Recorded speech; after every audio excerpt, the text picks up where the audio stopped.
नमस्कार साथियों, प्रज्ञा इंस्टीट्यूट में आप सभी का हार्दिक स्वागत है। हो जाओ तैयार।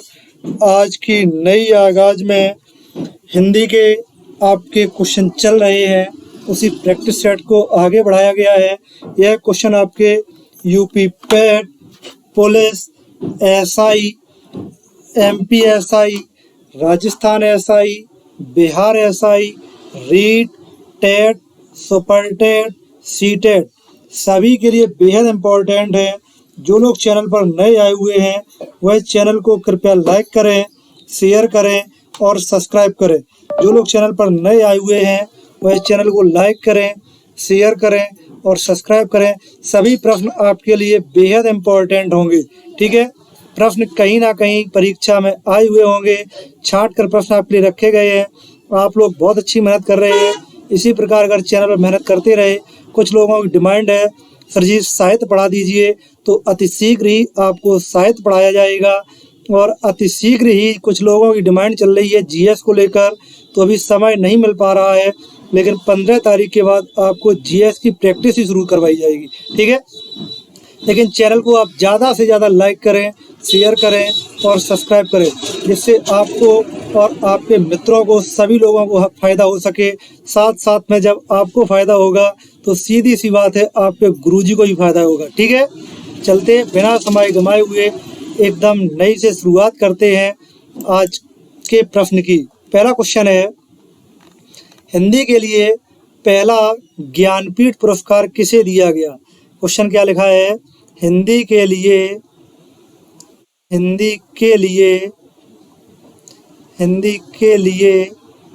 पहला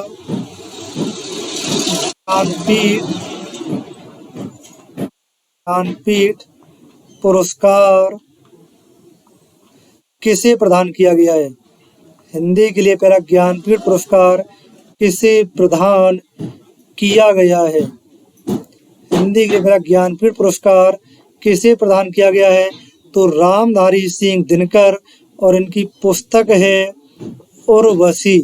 कौन सी पुस्तक है, उर्वशी। तो क्वेश्चन घुमा के पूछ दिया जाता है कि रामधारी सिंह दिनकर की कौन सी पुस्तक के लिए ज्ञानपीठ पुरस्कार दिया गया है, तो पुस्तक का नाम क्या हो जाएगा, उर्वशी, ठीक है। महादेवी वर्मा को उनकी यामा पुस्तक के लिए ज्ञानपीठ पुरस्कार प्रदान किया गया था। कौन सी पुस्तक के लिए, यामा पुस्तक के लिए, ठीक है। ऐसे ही सुमित्रा नंदन पंत को उनकी चिदम्बरा पुस्तक के लिए ज्ञानपीठ पुरस्कार प्रदान किया गया था। चिदम्बरा पुस्तक के लिए सुमित्रा नंदन पंत को ज्ञानपीठ पुरस्कार प्रदान किया गया था, ठीक है। हिंदी के लिए पहला ज्ञानपीठ किसे दिया गया है, रामधारी सिंह दिनकर। पुस्तक कौन सी है, उर्वशी। फिर सुमित्रा नंदन पंत, और महादेवी वर्मा को कौन सी पुस्तक के लिए दिया गया है, तो यामा। क्वेश्चन और भी घुमा के पूछ दे कि हिंदी के लिए पहला ज्ञानपीठ पुरस्कार करने वाली महिला कौन सी है। क्वेश्चन क्या बोला हमने, पहला क्वेश्चन फिर एक बार सुन लो। हिंदी के लिए पहला ज्ञानपीठ पुरस्कार प्रदान करने किस महिला को प्रदान किया गया या किस महिला को दिया गया, तो आंसर क्या हो जाता, महादेवी वर्मा। पुस्तक कौन सी थी उनकी, यामा। चलिए आगे चलते हैं, प्रश्न बेहद इंपॉर्टेंट है। आगे चलते हैं। दूसरा, कौटिल्य का विलोम क्या होता है, तो कौटिल्य का विलोम होता है आर्जव। कौटिल्य का विलोम क्या होता है, आर्जव। ये कई बार हमने आपको बताया है, एक बार नहीं कई बार बताया हुआ है कि कौटिल्य का विलोम क्या होता है। चलिए आगे चलते हैं। अब पढ़कर क्या होगा, कुछ हिंट मिली यहाँ। हमने आपको बताई थी कि अगर कर या करके लगा हुआ है, आंख बंद कर लो, वहाँ कौन सी लगानी है तुम्हें, पूर्वकालिक क्रिया। कौन सी क्रिया लगानी है, पूर्वकालिक क्रिया। कर या करके शब्द लगा है, आंख बंद कर लो, पूर्वकालिक क्रिया लगा दो, ठीक है। द्विकर्मक क्रिया कौन सी होती है, जहाँ एक साथ दो कर्म प्रयोग हुए हों, जैसे राम श्याम को पीटता है या राम श्याम को डंडे से पीटता है, या कौन सी हो जाएगी, द्विकर्मक क्रिया। या राम गाय को चारा खिला रहा है, तो कौन सी हो जाएगी, द्विकर्मक क्रिया। आगे देखते हैं प्रेरणार्थक क्रिया कौन सी होती है। जहाँ किसी कार्य को करने की प्रेरणा दी जाए वह प्रेरणार्थक क्रिया होती है। जैसे प्रेरणार्थक क्रिया में हमेशा आप समझ लेना आना और वाना, क्या क्या, आना और बाना, समझ में आ रहा है कि नहीं, कौन कौन से, आना और बाना दो प्रत्यय लगे हुए होते हैं, तब वहाँ समझ लेना प्रेरणार्थक क्रिया। जैसे राम श्याम को हंसवाता है तो ये कौन सी क्रिया हो जाएगी, प्रेरणार्थक क्रिया। अगर एक साथ दो क्रियाएं प्रयुक्त हों तो ऐसी क्रियाओं को संयुक्त क्रिया कहा जाता है। चलिए आगे, पवन का संधि विच्छेद क्या है। तो पवन के लिए देखो यहाँ अव शब्द है, तो अव के लिए हमने बताया था ओ प्लस अन, तो पवन का संधि विच्छेद क्या हो जाएगा, पो प्लस अन, और यहाँ संधि हो जाएगी अयादि स्वर संधि। कौन सी हो जाएगी, अयादि स्वर संधि। ठीक है, आगे चलते हैं। निम्न में से कौन सा व्यंजन संघर्षी है। देखो संघर्षी व्यंजन कौन से हमने बताए थे, आपको याद हो, सा, सा, सा और हा, इन व्यंजनों को क्या कहा जाता है, संघर्षी व्यंजन कहा जाता है। तो कौन सा है इसमें, हा ऑप्शन है, आंसर होगा सी। बेहद इंपॉर्टेंट पंक्ति है, इन मुस्लिम हरिजनन पर कोट कोट हिंदुन वारिये, यह कथन किसका है। तो इन मुस्लिम हिंदुओं पर इन मुस्लिम हरिजनन पर कोट कोट हिंदू वारिये, यह कथन है भारतेंदु हरिश्चंद्र का। किसका है, भारतेंदु हरिश्चंद्र का। ठीक है, आगे देखते हैं। सूर्यकांत त्रिपाठी की एक पुस्तक बेहद इंपॉर्टेंट है, जैसे तुलसीदास, ये बहुत पूछी जाती है, किसकी पुस्तक है, तो सूर्यकांत त्रिपाठी निराला। ठीक है, एक और हमने इनके लिए बताई थी छंद पढ़ाते समय, जूही की कली, ये किसकी है, सूर्यकांत त्रिपाठी निराला। चलिए आगे चलते हैं। कठिन काव्य का प्रेत किसे कहा जाता है। तो कठिन काव्य का प्रेत कहा जाता है केशव दास को। किसे, केशव दास को।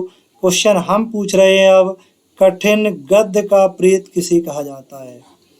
कठिन गद्य का प्रेत, कठिन गद्य का प्रेत किसे कहा जाता है, किसे कहा जाता है। तो कठिन गद्य का प्रेत कहा जाता है अज्ञेय जी को।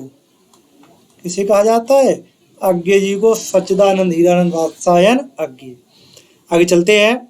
द्विवेदी युग का नामकरण किसके नाम पर रखा गया है। तो द्विवेदी युग का नाम किसके नाम पर रखा गया है, महावीर प्रसाद द्विवेदी। किसके नाम पर, महावीर प्रसाद द्विवेदी। और महावीर प्रसाद द्विवेदी की पत्रिका थी यहाँ सरस्वती पत्रिका, सरस्वती पत्रिका। तो सरस्वती पत्रिका के प्रकाशन से द्विवेदी युग की शुरुआत मानी जाती है। क्वेश्चन अगर पूछ दिया जाए द्विवेदी युग की शुरुआत कब से मानी जाती है, तो सरस्वती पत्रिका के प्रकाशन से द्विवेदी युग की शुरुआत मानी जाती है। ठीक है, और द्विवेदी युग किसके नाम पर रखा गया था, महावीर प्रसाद द्विवेदी के नाम पर। और द्विवेदी युग का अगर समय पूछ दिया जाए तो लगे यहाँ तो बता ही देना आपको, 1900 से 1918 या 1920। एक्यूरेट समय है वो 1918 है, लेकिन ज़्यादातर लोग इसे 1920 मानते हैं। ठीक है, आगे चलते हैं। कितने पाकिस्तान उपन्यास किसका है, पूछा क्या है, कितने पाकिस्तान उपन्यास किसका है। तो ये कमलेश्वरम का उपन्यास है। किसका उपन्यास है, कमलेश्वरम का उपन्यास है। पर्वत की तलहटी को क्या कहा जाता है। तो यहाँ लिख लेना, पर्वत की तलहटी को उपयतका कहा जाता है। उपयत गलत चाहिए, उपयतका कहा जाता है पर्वत की तलहटी को। और अगर पूछ दिया जाए पर्वत का ऊपरी स्थान, पर्वत का ऊपरी स्थान, पर्वत का ऊपरी स्थान, तो इसे कहा जाता है अदियतका। क्या कहा जाता है, अदियतका। आगे चलते हैं। निर्धन में कौन सी संधि है, कल याद है पिछले ही क्लास में हमने करवाया था कि रा, सा, सा और सा, अगर ये 4 वर्ण आधे आधे लगे हों तो अगर तुम्हें तुक्का ही मारना हो, कतई नहीं पढ़े हो, बदतमीज तो हो ही, कोई समस्या नहीं है, तो उसके लिए आपको हमेशा विसर्ग संधि पर आंसर देना है। कौन सा हो जाएगा? विसर्ग संधि। कौन कौन से? आधा रा, आधा सा, आधा सा, आधा सा अगर लगे हुए हैं तो आंसर कौन सा हो जाएगा?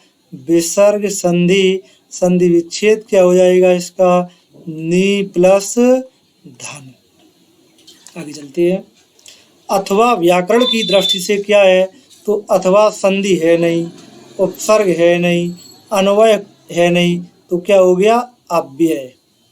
तो अथवा क्या है? अव्यय। और अव्यय में लिख लेना ये होता है समुच्चयबोधक अव्यय। कौन सा होता है? समुच्चयबोधक अव्यय। आगे देखते हैं।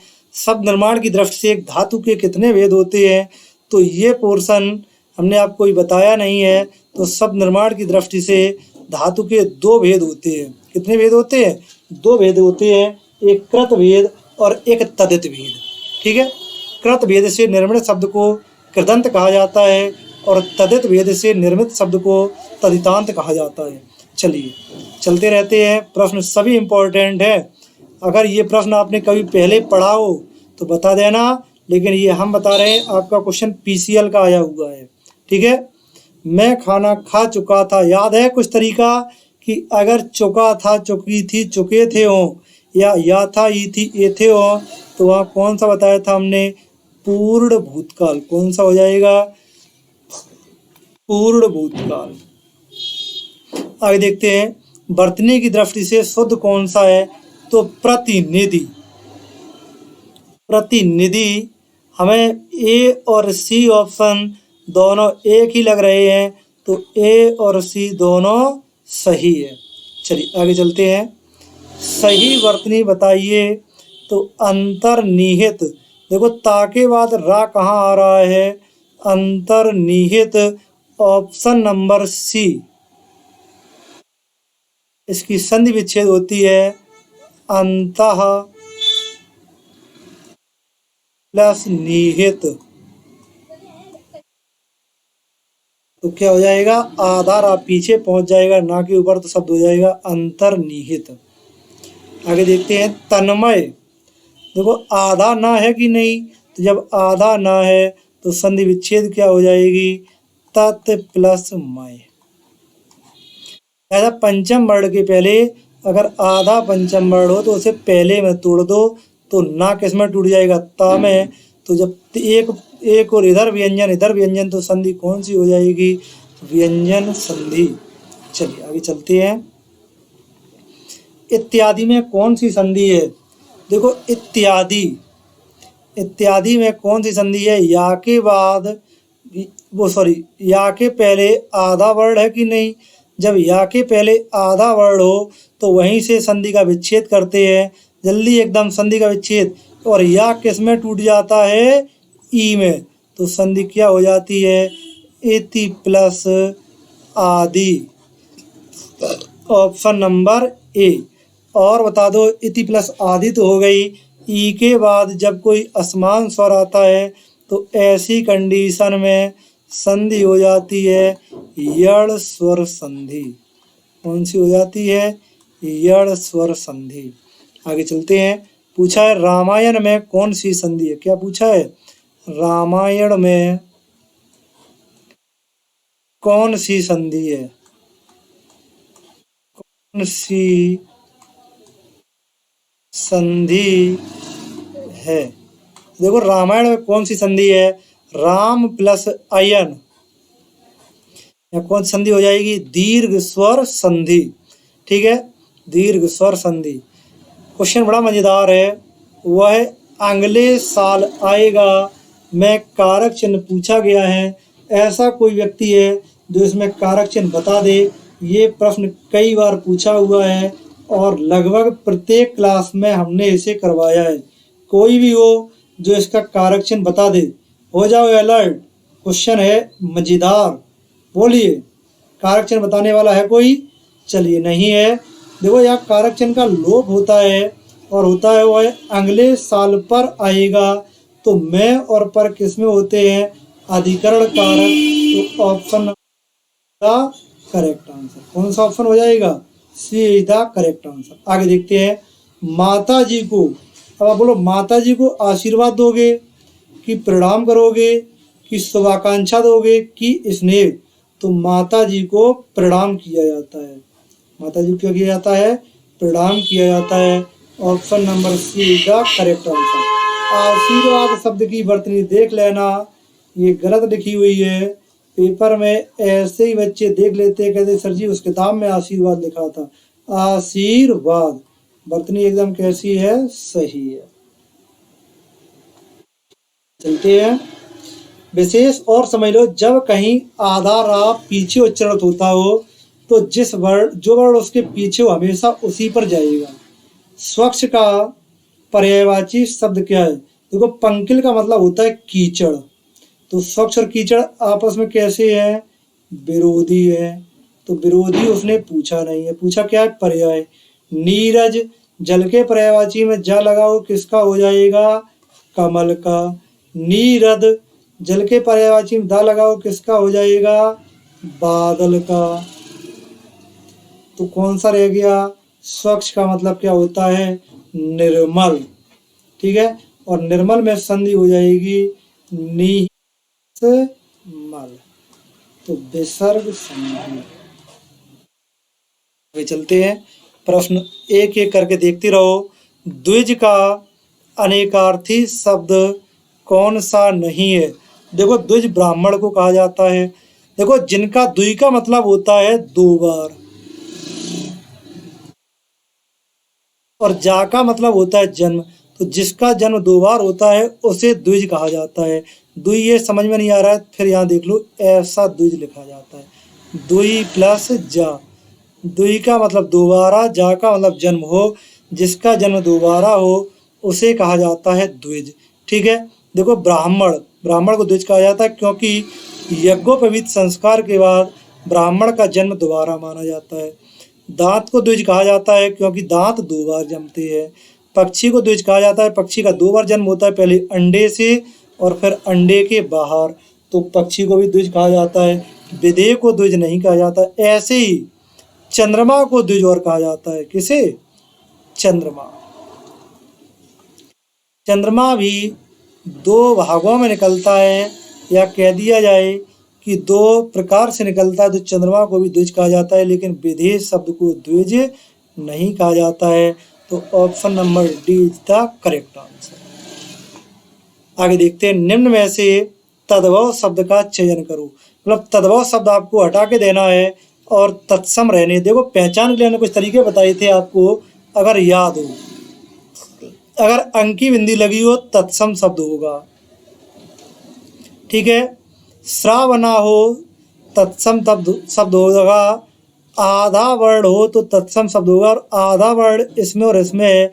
लेकिन जो प्यास है, प्यास का तत्सम होता है पिपास। ठीक है। तो option number A is the correct answer. ये तद्भव शब्द है प्यास। और हमने कुछ और तरीका बताया था कि जो शब्द आम बोलचाल में हम प्रयोग करते हैं वो सभी तद्भव शब्द होते हैं, और जो आम बोलचाल में प्रयोग नहीं किए जाते हैं वो सभी शब्द तत्सम शब्द होते हैं। चलिए आगे देखते हैं। निम्न में से तत्सम शब्द कौन सा है?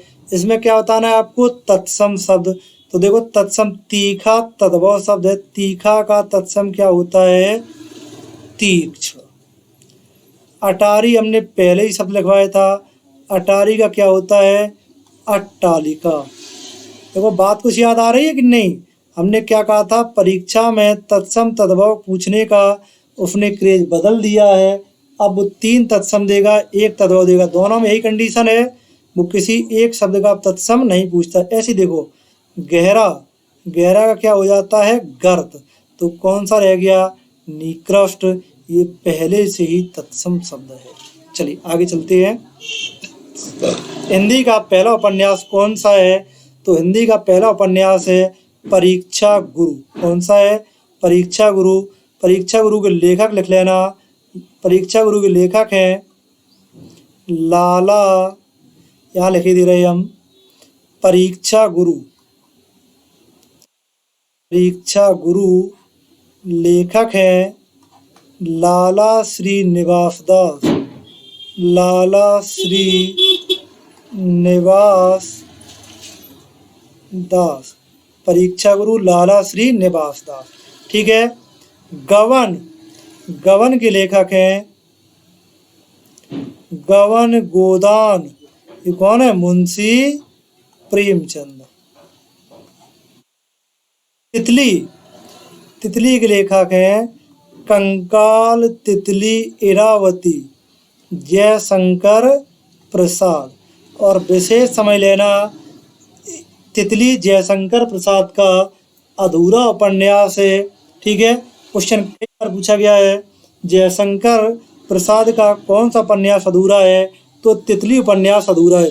जो लोग कह रहे थे सर जी साहित्य करवाओ, साहित्य के प्रश्न ऐसे ही बीच में आते रहेंगे। अब ये देखो कई प्रश्न एक साथ करवा रहे हैं। हिंदी का पहला मौलिक उपन्यास ही बताया, कौन सा है? परीक्षा गुरु। लेखक कौन बताए इसके? लाला श्रीनिवास दास। गवन गोदान, ये मंगलसूत्र। ठीक है। कायाकल्प, ये किसकी है? मुंशी प्रेमचंद के उपन्यास है। और मुंशी प्रेमचंद का मंगलसूत्र उपन्यास है, वो भी अधूरा है। और जो आनंद मठ पुस्तक है, इसके लेखक हैं बंकिम चंद्र चटर्जी। बंकिम चंद्र चटर्जी। और जो लोग कह रहे थे कि सर जी जीएस की क्लास भी समझाओ करवाओ, उन लोगों से समझ लो ना कि आनंद मठ लेखक के पुस्तक है के लेखक है बंकिम चंद्र चटर्जी। और इसी पुस्तक से आपका लिया गया है राष्ट्रीय गीत। क्या लिया गया है? राष्ट्रीय गीत। इसी पुस्तक से लिया गया है अपना राष्ट्रीय गीत। ठीक है। बंकिम चंद्र चटर्जी की पुस्तक से। यह पुस्तक बंगाल के सन्यास विद्रोह से संबंधित है। किससे संबंधित है? बंगाल के सन्यास विद्रोह संबंधित है। और राष्ट्रीय गीत के गाने का जो समय होता है वो होता है 65 सेकंड। और राष्ट्रगान जो है वो अपनी गीतांजलि पुस्तक से लिया गया है और उसका गाने का समय होता है 52 सेकंड। अगला है पुरस्कार का विलोम क्या होता है? तो पुरस्कार का विलोम तिरस्कार होता है। ठीक है। उपकार का विलोम अपकार होता है। ये देखो आमने सामने लिखे हुए हैं। निम्नलिखित में से अशुद्ध वर्तनी का चयन करो। देखो प्रज्वलित शुद्ध है, वांछनीय शुद्ध है, लेकिन द्वारिका, द्वारिका में रा पर ई की मात्रा नहीं होती है। तो option number be the correct answer. Dwarka की वर्तनी देख लेना, ये बहुत पूछी जाती है। उसने शुद्ध नहीं पूछी है, उसने पूछा है निम्न में अशुद्ध वर्तनी का चयन करो। आगे देखते हैं हिंदी मूल उत्पत्ति किस अपभ्रंश से हुआ है। देखो थोड़ा समझते हैं। हिंदी का जो जन्म होता है माना जाता है वो सौरसेनी अपभ्रंश से माना जाता है, क्योंकि सौरसेनी अपभ्रंश से एक उद्भाषा आई है अपनी। सौरसेनी अपभ्रंश से एक उद्भाषा आई है अपनी पश्चिमी हिंदी। कौन सी आई है? पश्चिमी हिंदी। और पश्चिमी हिंदी से एक भाषा है, बोली है खड़ी बोली। और जो मानक हिंदी है खड़ी बोली में ही लिखी जाती है। इसलिए हिंदी की उत्पत्ति की अगर बात कही जाए तो कहीं क्या हो जाएगा? सौरसेनी अपभ्रंश। कौन सा अपभ्रंश हो जाएगा? सौरसेनी अपभ्रंश। वैसे अपभ्रंश से ही हिंदी की उत्पत्ति हुई है और 5 अपभ्रंश हिंदी में शामिल किए गए। ठीक है। वो 5 उपभाषाएं हिंदी में शामिल की गई है। ये तीसरी। आज के लिए इतना ही। शेष आगे जो लोग चैनल पर नए आए हुए हैं कृपया वह चैनल को लाइक करें, शेयर करें और सब्सक्राइब करें। ज़्यादा से ज़्यादा मित्रों तक पहुंचाएं, इससे अन्य लोगों को भी फायदा हो सके। ठीक है। धन्यवाद। आज के लिए इतना ही।